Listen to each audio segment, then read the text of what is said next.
Hello friends, study with BH classes में आपका बहुत बहुत स्वागत है। आज हम लोक वित्त जिसे पब्लिक फाइनेंस बोलते हैं उसके बारे में जानेंगे।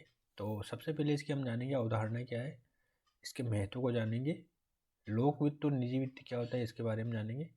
सार्वजनिक वस्तुएं क्या होती है, पब्लिक गुड्स, उनके बारे में जानेंगे। और राजकोषीय नीति जिसके अंतर्गत हम बजट के बारे में जानेंगे।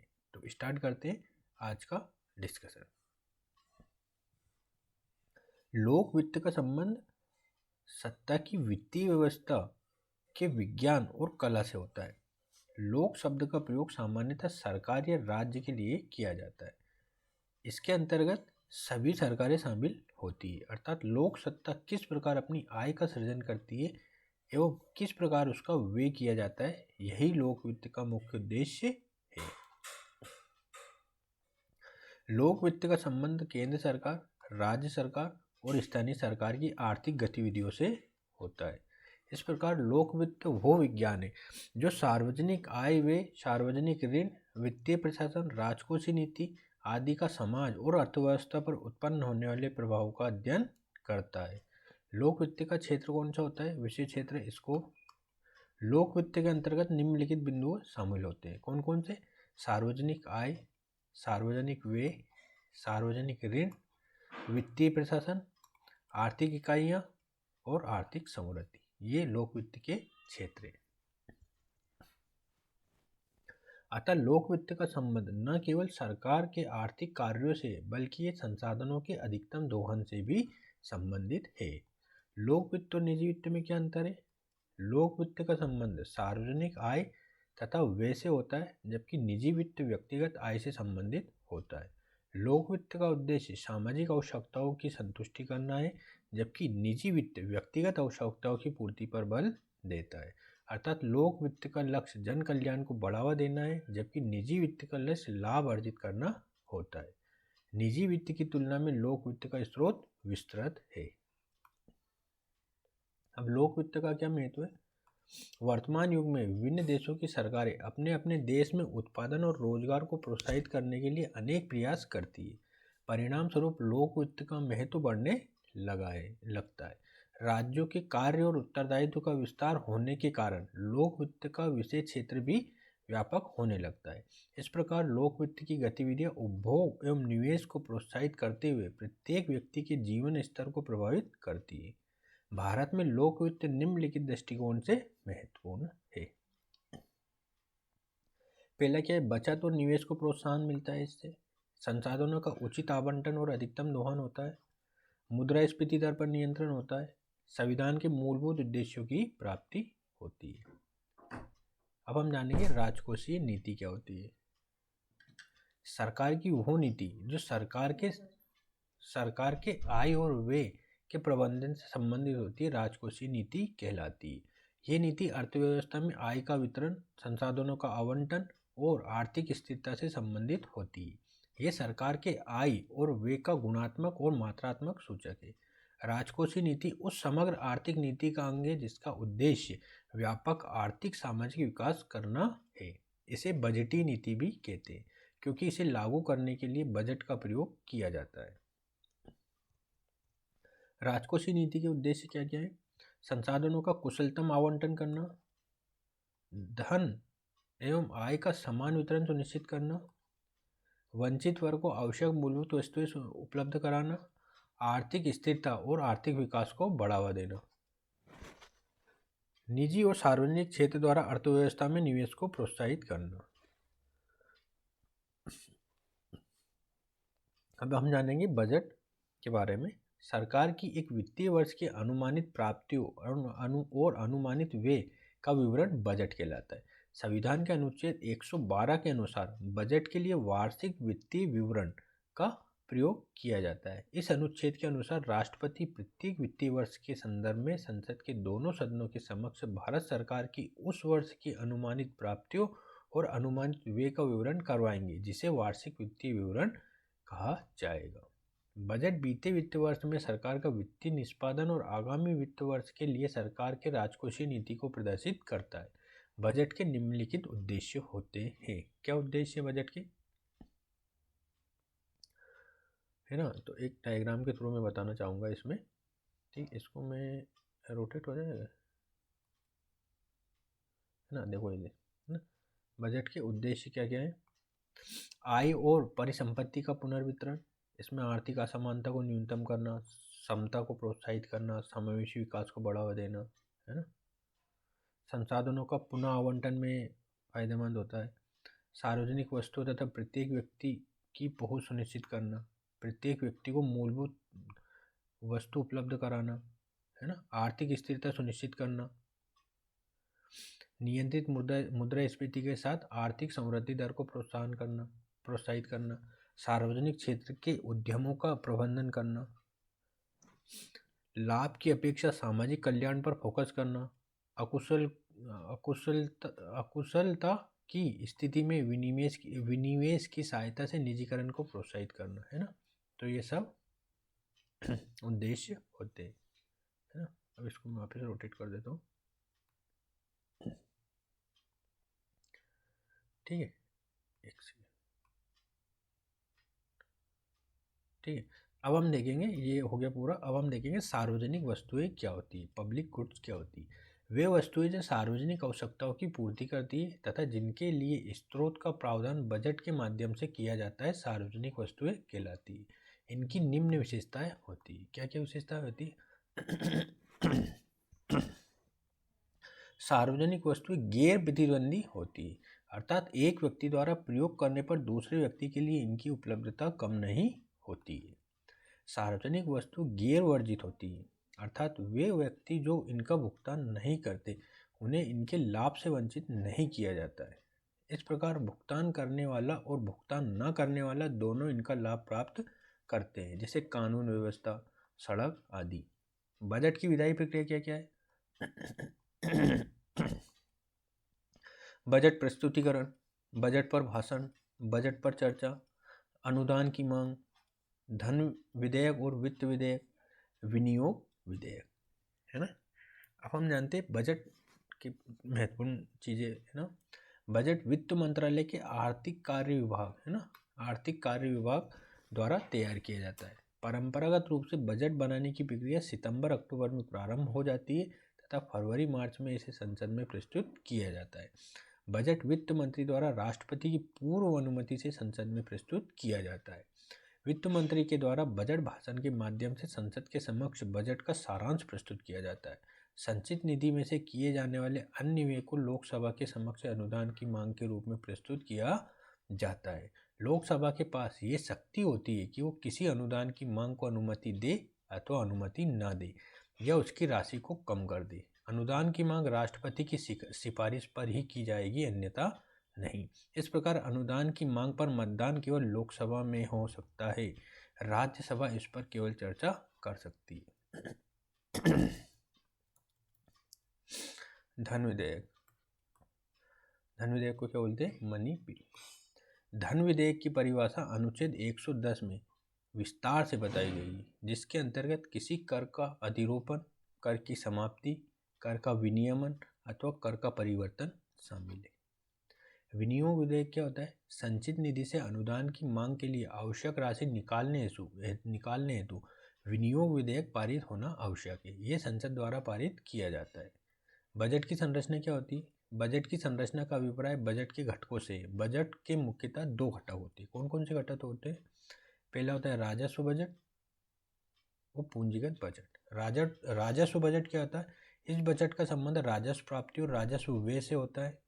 पूंजीगत बजट क्या होता है, इस पूंजीगत बजट पूंजीगत प्राप्ति तथा पूंजीगत व्यय से संबंधित होता है।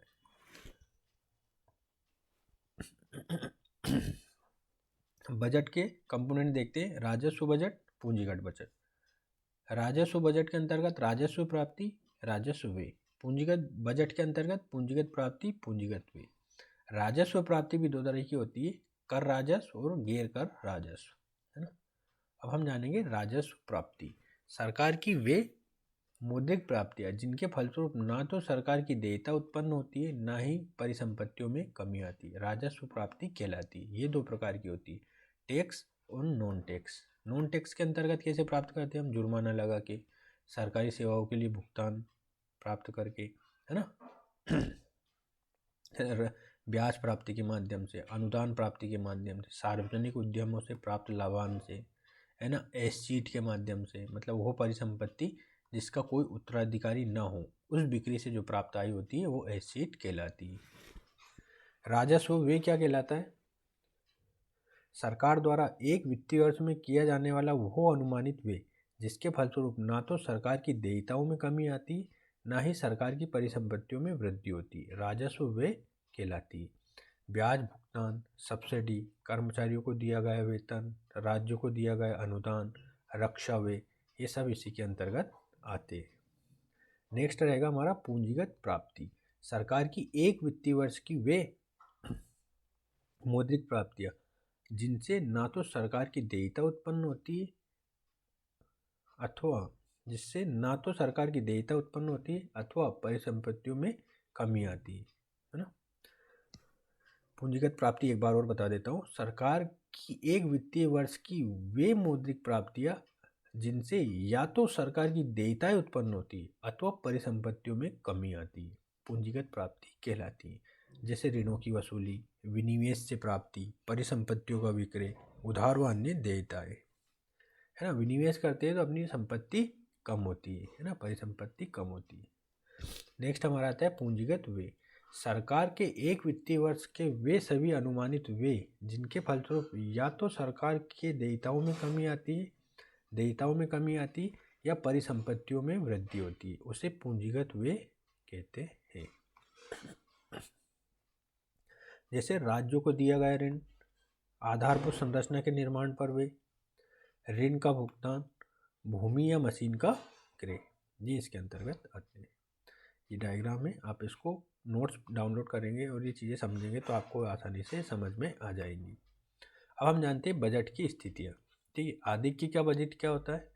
आधिक्य बजट वो होता है जब कुल प्राप्तियाँ कुल व्यय से अधिक हो। आधिक्य बजट बता देता हूँ पहले पूरा। ये स्थिति अर्थव्यवस्था में तरलता को नियंत्रित करके समग्र मांग को नियंत्रित करने में सहायक होती है। परिणाम स्वरूप मुद्रास्फीति को नियंत्रित किया जा सकता है। घाटे का बजट क्या होता है? इसमें कुल व्यय कुल प्राप्तियों से अधिक होती है। घाटे का बजट समग्र मांग में वृद्धि कर सकता है। कीन्स के अनुसार आर्थिक मंदी की स्थिति में सरकार को सार्वजनिक व्यय में वृद्धि करनी चाहिए। परिणाम स्वरूप मांग में वृद्धि के द्वारा आर्थिक मंदी पर नियंत्रण किया जा सकता है। अतः मंदी की स्थिति में घाटे का बजट अच्छा होता है। संतुलित बजट, इसमें कुल व्यय कुल प्राप्ति के बराबर होता है। ये एक आदर्श स्थिति है तथा इसका प्रयोग आर्थिक स्थिरता को बनाए रखने के लिए किया जा सकता है। नियंत्रित मुद्रास्फीति के साथ समृद्धि के रूप में ये बहुत महत्वपूर्ण है। अब हम देखेंगे घाटे की विभिन्न अवधारणाएं। जब बजट के अनुमानित व्यय अनुमानित प्राप्तियों से अधिक हो जाता है तो उसे बजट में घाटे की स्थिति कहते हैं। घाटे की निम्नलिखित अवधारणाएं हो सकती है। कौन कौन सी? राजस्व घाटा, ये सरकार के एक वित्तीय वर्ष के अनुमानित राजस्व व्यय और अनुमानित राजस्व प्राप्तियों का अंतर होता है। राजस्व घाटा क्या होता है? राजस्व व्यय माइनस राजस्व प्राप्ति। राजस्व घाटे के निहितार्थ क्या है? राजस्व घाटे की स्थिति में सरकार को अपने व्यय में आवश्यक रूप से कमी करनी पड़ती है, चाहे उससे सामाजिक कल्याण की हानि ही क्यों ना हो। अर्थात राजस्व घाटा सरकार को अपने कल्याणकारी खर्च कम करने के लिए बाध्य करता है। परिणाम स्वरूप विकासात्मक कार्यों पर विपरीत प्रभाव पड़ता है। दूसरा आता है हमारा पूंजीगत घाटा। ये सरकार के एक वित्तीय वर्ष के अनुमानित व्यय और अनुमानित प्राप्तियों के अंतर को दर्शाता है। पूंजीगत घाटा ये क्या होता है? पूंजीगत व्यय माइनस पूंजीगत प्राप्ति। पूंजीगत खाते में वृद्धि यह इंगित करती है कि या तो सरकार के पूंजीगत व्यय में वृद्धि हो रही है अथवा पूंजीगत प्राप्तियां कम हो रही है। क्योंकि पूंजीगत व्यय में वृद्धि आर्थिक रूप से लाभदायक होती है, अतः घाटे की यह अवधारणा केवल संख्यात्मक है। इस प्रकार इस अवधारणा को घाटे की श्रेणी में नहीं रखा गया है। बजट घाटा क्या होता है? बजट डेफिसिट, ये बजट के एक वित्तीय वर्ष के कुल अनुमानित व्यय और अनुमानित प्राप्ति के अंतर को दर्शाता है। बजट घाटा इज इक्वल टू बजट व्यय माइनस बजट प्राप्ति। बजट घाटा को और कैसे लिख सकते हैं, राजस्व घाटा प्लस पूंजीगत घाटा। राजस्व घाटा को कैसे लिख सकते हैं, राजस्व व्यय माइनस राजस्व प्राप्ति। पूंजीगत घाटा को कैसे लिख सकते हैं, पूंजीगत व्यय माइनस पूंजीगत प्राप्ति। ठीक है, इन चीज़ों को हम सोल्व करते हैं तो क्या प्राप्त होता है हमको, बजट घाटा, जिसको हम कैसे लिख सकते हैं, कुल व्यय माइनस कुल प्राप्ति, है ना, राजस्व प्लस पूंजीगत, राजस्व प्लस पूंजीगत, है ना, व्यय और प्राप्ति दोनों का अंतर। अब हम जानेंगे राजकोषीय नीति क्या होती है। ये सरकार के एक वित्तीय वर्ष के कुल अनुमानित व्यय तथा कुल अनुमानित प्राप्तियों का अंतर होता है, जिसमें उधार को प्राप्तियों में शामिल नहीं किया गया है। अर्थात राजकोषीय घाटा ऋण भिन्न कुल प्राप्तियों पर कुल व्यय की अधिकता को दर्शाता है। राजकोषीय घाटे की वह समग्र अवधारणा है जो सरकार के द्वारा अपने व्यय को पूरा करने के लिए उपलब्ध अनुमानित ऋणों की मात्रा को दर्शाता है। सामान्यतः इसे सकल राजकोषीय घाटा भी कहते हैं तथा इसे जीडीपी के प्रतिशत के रूप में दर्शाया जाता है। राजकोषीय घाटा, इसको क्या बोलते हैं, कुल व्यय माइनस कुल प्राप्ति, उधार को छोड़कर। राजकोषीय घाटा क्या होता है, कुल व्यय माइनस कुल प्राप्तियां, देयताओं को छोड़कर। राजकोषीय घाटा क्या होता है, राजस्व व्यय प्लस पूंजीगत व्यय माइनस राजस्व प्राप्ति प्लस पूंजीगत प्राप्ति, देयताओं को छोड़कर, लायबिलिटीज को छोड़कर। राजकोषीय घाटा क्या होता है, कुल व्यय माइनस ऋण भिन्न कुल प्राप्तियां, ये राजकोषीय घाटा होता है। इसको दूसरी तरह से कैसे लिख सकते हैं, कुल व्यय माइनस विनिवेश प्लस आईएमएफ द्वारा अनुदान प्लस टैक्स प्लस ऋणों की वसूली। इस तरह भी हम राजकोषीय घाटा को लिख सकते हैं। निव्वल राजकोषीय घाटा क्या होता है, सकल राजकोषीय घाटा में से ऋणों का भुगतान करने से जो प्राप्त होता है वो निव्वल राजकोषीय घाटा कहलाता है। राजकोषीय घाटे में वृद्धि के कारण सरकार को अधिक मात्रा में ऋण की आवश्यकता होती है। अर्थात एक वित्तीय वर्ष में सरकार द्वारा लिए जाने वाले अनुमानित ऋणों की मात्रा को राजकोषीय घाटा कहते हैं। राजकोषीय घाटा क्या होता है, एक वित्तीय वर्ष में लिया जाने वाला अनुमानित ऋण। दूसरे शब्दों में एक वित्तीय वर्ष की कुल देयता है। तीसरे शब्दों में आरबीआई के प्रति देयता है प्लस अन्य देयता है। चौथे शब्दों में बजट खाता प्लस अन्य देयता है। इससे सिद्ध होता है कि राजकोषीय घाटा बजट घाटे से व्यापक होता है। अर्थात राजकोषीय घाटा इज इक्वल टू राजस्व घाटा प्लस पूंजीगत घाटा, है ना, गैर ऋण पूंजीगत प्राप्ति को घटाने के बाद। अब राजकोषीय घाटे के क्या क्या निहितार्थ है, इसको हम जानते हैं। राजकोषीय घाटे में वृद्धि के कारण सरकार पर ऋण का बोझ बढ़ जाएगा। परिणाम स्वरूप भविष्य में ब्याज भुगतान में वृद्धि होगी, जिससे राजस्व व्यय में वृद्धि होने लगती है। स्फीति कारक जाल क्या होता है, सरकार के द्वारा राजकोषीय घाटा को पूरा करने के लिए लिया जाने वाला ऋण अर्थव्यवस्था में मुद्रा आपूर्ति में वृद्धि करता है। परिणाम स्वरूप मुद्रास्फीति दर में वृद्धि होने लगती है। मुद्रास्फीति में वृद्धि उत्पादन का लागत बढ़ा देती है, जिससे उत्पादन हतोत्साहित होता है। आर्थिक समृद्धि दर घटने लगती है और अंत में अर्थव्यवस्था स्फीतिकारी निम्न स्तरीय संतुलन जाल में फंस जाती है। देखो डायरेक्ट दिया है, फिस्कल डेफिसिट ज़्यादा रहेगा तो ऋण ज़्यादा लेंगे तो मुद्रा आपूर्ति बढ़ जाएगी। मुद्रा आपूर्ति बढ़ जाएगी तो मुद्रास्फीति दर में वृद्धि हो जाएगी, इससे उत्पादन लागत बढ़ जाएगी, है ना। इससे जीडीपी में कमी होने लगेगी, टैक्स कम होने लगेगा और ये ट्रैप चालू हो जाएगा, राजस्व प्राप्ति कम हो जाएगी।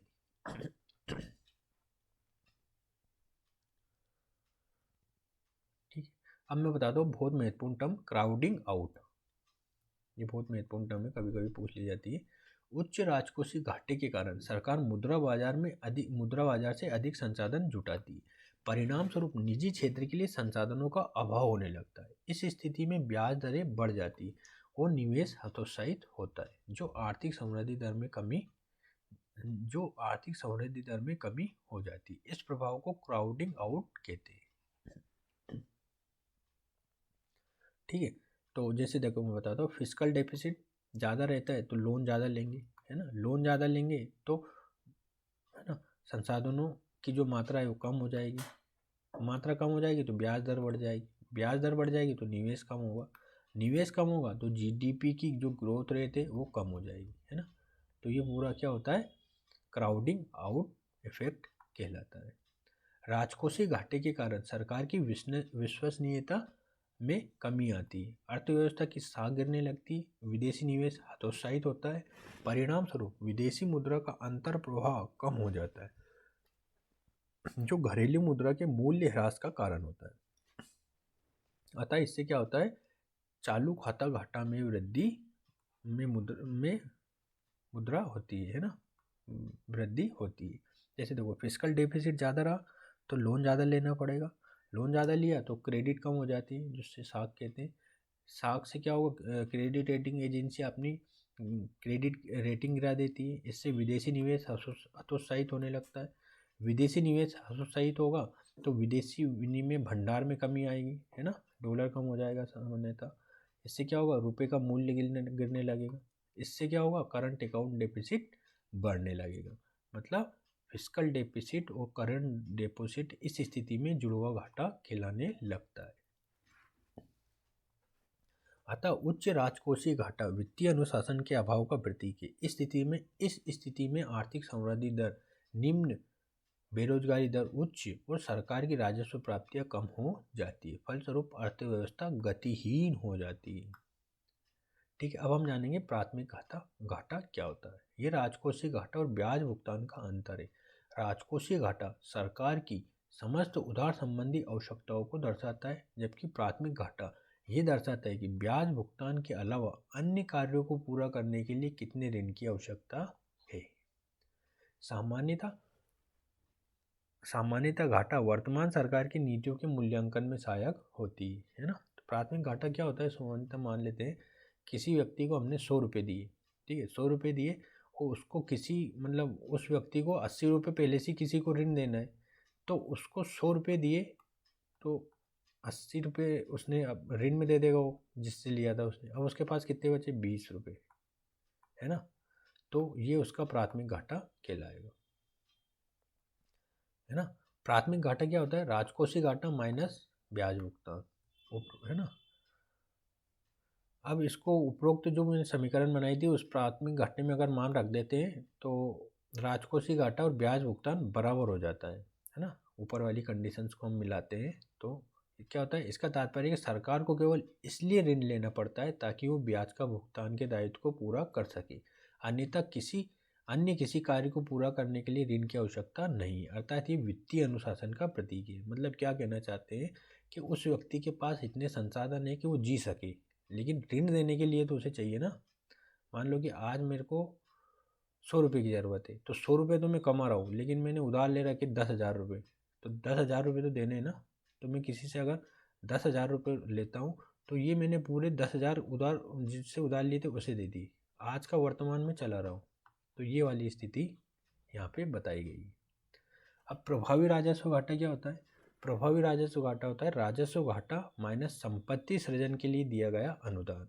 संपत्ति सृजन मतलब रेलवे बना दी, रोड बना दिया, है ना, कोई गोदाम बना दिया, है ना, इसमें जो ऋण दिया जाता है ना, उसे प्रभावी राजस्व घाटे के कॉन्सेप्ट में जोड़ा जाता है। सामान्यतः केंद्र सरकार द्वारा राज्यों को दिया जाने वाला अनुदान राजस्व में शामिल किया जाता है, यद्यपि इससे परिसंपत्तियों में वृद्धि भी हो सकती है।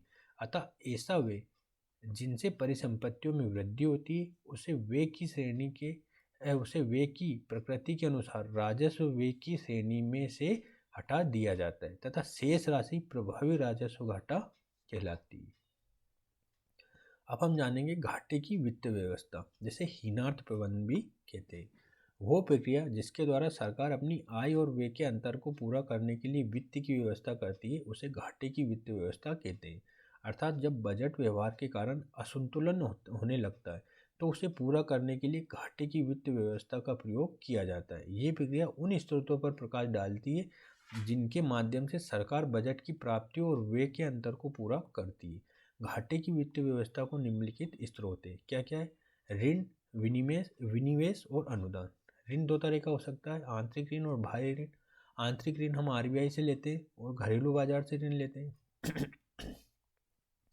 है ना। अब आके देखते हैं, घाटे की वित्त व्यवस्था उस स्थिति में उचित मानी जाती है जब इस प्रक्रिया या धनराशि का प्रयोग पूंजीगत व्यय के रूप में किया जाए। यदि घाटे की वित्त व्यवस्था के कारण मांग के साथ साथ आपूर्ति में भी वृद्धि हो तो ये अच्छी स्थिति कही जाती है, क्योंकि इस स्थिति में मुद्रास्फीति नियंत्रित रहती है, जो आर्थिक समृद्धि को बढ़ाने में उत्प्रेरक की भूमिका निभाती है। घाटे की वित्त व्यवस्था के उद्देश्य क्या क्या होते हैं? मूल्य स्थिरता, दूसरा अप्रयुक्त संसाधनों का प्रयोग मतलब संसाधनों की गतिशीलता, युद्ध की स्थिति में संसाधन का एकत्रित करना। राजकोषीय घाटे की वित्त व्यवस्था केवल ऋण के माध्यम से ही की जा सकती, जबकि राजस्व घाटे की वित्त व्यवस्था के लिए विनिवेश और ऋण का प्रयोग किया जा सकता है। अब हम देखेंगे सार्वजनिक ऋण। सार्वजनिक ऋण क्या होता है? ये राज्य द्वारा धन एकत्रित करने का माध्यम है। वो ऋण जिसे सरकार या राज्य देश के आंतरिक हिस्से से या विदेशों से प्राप्त करते तथा जिसके लिए सरकारी प्रतिभूतियों का प्रयोग किया जाता है उसे लोक ऋण कहते हैं। सरकारी प्रतिभूतियों के माध्यम से सरकार ये वायदा करती है कि वो निर्धारित समय में मूलधन और ब्याज का भुगतान करेंगे। सार्वजनिक ऋण निजी ऋण से भिन्न है, क्योंकि सरकार द्वारा लिए जाने वाला ऋण का प्रयोग संपूर्ण समाज के लिए लाभ के लिए प्रयोग किया जाता है, जबकि निजी ऋण का प्रयोग केवल व्यक्तिगत हितों को पूरा करने के लिए किया जाता है। अब हम देखेंगे राजकोषीय घाटा क्या होता है। पहले लोक ऋण या सार्वजनिक ऋण है ना, इसमें आंतरिक ऋण जैसे लिया जाता है, एक सेकंड, आरबीआई से भी मैंने बताया था, घरेलू से भी लिया जाता है। आरबीआई कैसे करती है? न्यू करेंसी छाप दे या आरबीआई के कोष से ऋण ले लो, ठीक है। भारी क्या होता है? इंटरनेशनल ऑर्गेनाइजेशन, द्विपक्षीय ऋण भी ले सकते हैं, एनआरआई जमा, एक्सटर्नल कमर्शियल बोरोइंग जो रहता है, इस तरह से हम ऋण जुटा सकते हैं। लघु बचत योजना, भविष्य निधि है ना, जिसे प्रोविडेंट फंड बोलते हैं, लोक भविष्य निधि है ना, आदि को सार्वजनिक ऋण में शामिल नहीं किया जाता है, क्योंकि इनका भुगतान लोक लेखा निधि से किया जाता है। लोक लेखा नीति आर्टिकल आपको पता होगा 267 के आसपास है ना। ये लोक निधि के नहीं होता है, इसमें जो होती है ना भारत की संचित निधि, कंसोलिडेटेड फंड ऑफ इंडिया, वो अलग होता है। वो कॉन्सेप्ट मैंने आपको पॉलिटी में पढ़ाया था। सार्वजनिक ऋण सरकार की देयता में वृद्धि करती है, अतः इस ऋण का प्रबंधन आवश्यक है। प्रबंधन का तात्पर्य सार्वजनिक ऋण की मात्रा को नियंत्रित करना, ऋण के स्रोतों का निर्धारण करना, आंतरिक और बाह्य ऋणों का विभाजन करना तथा सार्वजनिक ऋण के द्वारा अर्थव्यवस्था पर होने वाले प्रभाव की व्याख्या करना है। इसका प्रबंधन अर्थव्यवस्था के विकास के लिए इसलिए भी आवश्यक है क्योंकि सार्वजनिक ऋण में वृद्धि से क्राउडिंग आउट, ब्याज देयताओं में वृद्धि, सार्वजनिक कल्याण में कमी आदि प्रभाव हो सकते हैं। सार्वजनिक ऋण का प्रबंधन करने के लिए वित्त मंत्रालय के अंतर्गत सार्वजनिक ऋण प्रबंधन इकाई, पब्लिक डेट मैनेजमेंट कंपनी है ना, की स्थापना की गई, जिसका उद्देश्य ऋण प्रबंधन को सरल और पारदर्शी करना है। भविष्य में इस संस्था को पीडीए में सार्वजनिक ऋण प्रबंधन एजेंसी नामक सांविधिक एजेंसी में परिवर्तित कर दिया जाएगा। ये एजेंसी संयुक्त क्रियान्वयन समिति के माध्यम से ऋण प्रबंधन का कार्य करेगी तथा इस समिति में आरबीआई एवं वित्त मंत्रालय के सदस्य होंगे। ये एजेंसी केंद्र सरकार के लिए ऋण लेने की योजना बनाना तथा ऋण संबंधी विभिन्न मुद्दों पर सलाह देने का कार्य करेगी। अब हम देखेंगे राजकोषीय समेकन क्या होता है। वो प्रक्रिया जिसके द्वारा सरकार राजकोषीय घाटे पर नियंत्रण करती है राजकोषीय समेकन कहलाती है। ये घाटे से पूर्व की प्रक्रिया है, अर्थात राजकोषीय घाटा कम करने की प्रक्रिया है। घाटा होने के बाद सरकार के पास केवल घाटे की वित्त व्यवस्था का विकल्प शेष रहता है। राजकोषीय समेकन के लिए सरकार को समय समय पर अपनी राजकोषीय नीति में परिवर्तन करना होगा। राजकोषीय समेकन के लिए निम्नलिखित साधनों का प्रयोग किया जाता है। कौन कौन से? व्यय में कमी, प्राप्तियों में वृद्धि और एफआरबीएम अधिनियम। व्यय में कमी क्या? राजस्व व्यय में कमी, इसके अंतर्गत ब्याज भुगतान पर नियंत्रण, रक्षा व्यय में कमी, सब्सिडी को तार्किक बनाना, जैसे डीबीटी हम प्रयोग कर रहे हैं। प्राप्तियों में वृद्धि के द्वारा कैसे? राजस्व प्राप्तियों में वृद्धि, कर संग्रह में वृद्धि, गैर कर राजस्व में वृद्धि, सार्वजनिक उद्यमों से जो लाभांश प्राप्त होता है। राजकोषीय, अब हम जानेंगे एफआरबीएम एक्ट। एफआरबीएम एक्ट, राजकोषीय उत्तरदायित्व और बजट प्रबंधन अधिनियम 2003 क्या था? राजकोषीय नीति में सुधार और राजकोषीय घाटे पर नियंत्रण लगाने के उद्देश्य से संसद द्वारा FRBM एक्ट 2003 पारित किया गया।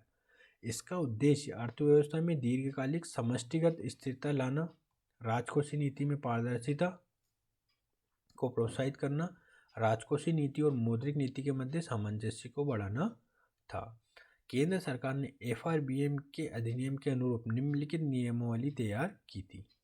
इसके अंतर्गत केंद्र सरकार को प्रत्येक वित्तीय वर्ष में संसद के दोनों सदनों के समक्ष वार्षिक वित्तीय विवरण के अलावा निम्नलिखित 3 दस्तावेज प्रस्तुत करने होंगे। कौन कौन से?